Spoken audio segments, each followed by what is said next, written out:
Hey guys, Dylan with the Random Automotive, and the battery terminal clamps on my 1971 Ford Torino are garbage, so let's replace them. Alright, first thing you're going to want to do is remove your old battery terminal clamps from your battery. Be careful when working on your car not to touch the positive and negative ends of the battery at the same time, or bad things can happen.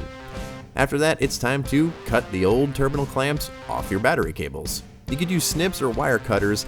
I had a pair of wire cutters and wire strippers that I thought wouldn't be strong enough, so I decided to use these snips. Turns out the snips were crap and it made the job harder.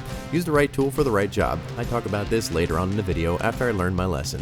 After you have the clamp removed, it's time to remove some of the insulation so that way you can make a good connection between the wire and the new clamp.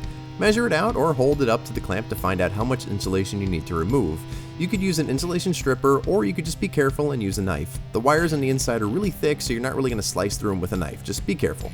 After you've done that, take some steel wool or some sandpaper and scuff up the wires that were underneath that insulation. You want a nice, shiny surface for the best possible connection.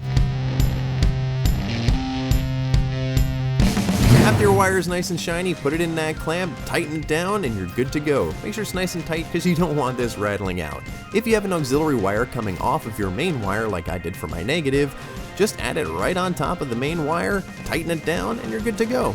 After you fit your wire into the battery clamp, you're going to want to do the same thing to the battery terminals that you did to the wires and the cable. Give it a good rub down with some sandpaper or steel wool to make it nice and shiny for a good connection. After that, attach your shiny new clamps to your battery terminals and you're good to go. Make sure positive is positive and negative is negative.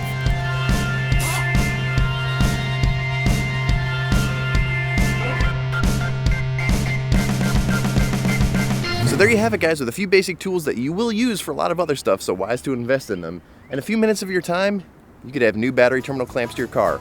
Also, off camera, when I did a negative terminal, I used these. These are actual wire strippers and wire cutters.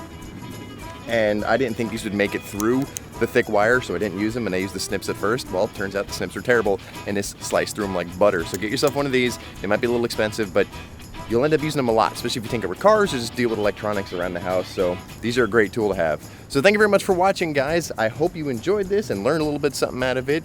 If you want to see a full write-up of this, head on over to therandomautomotive.com. Also, don't forget to check us out on Facebook and Twitter as well. And guys, please like, share, and comment on this video. It really helps since YouTube doesn't like about half of my content.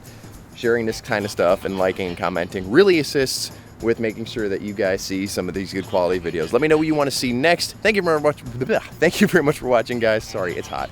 I will see you on the next video.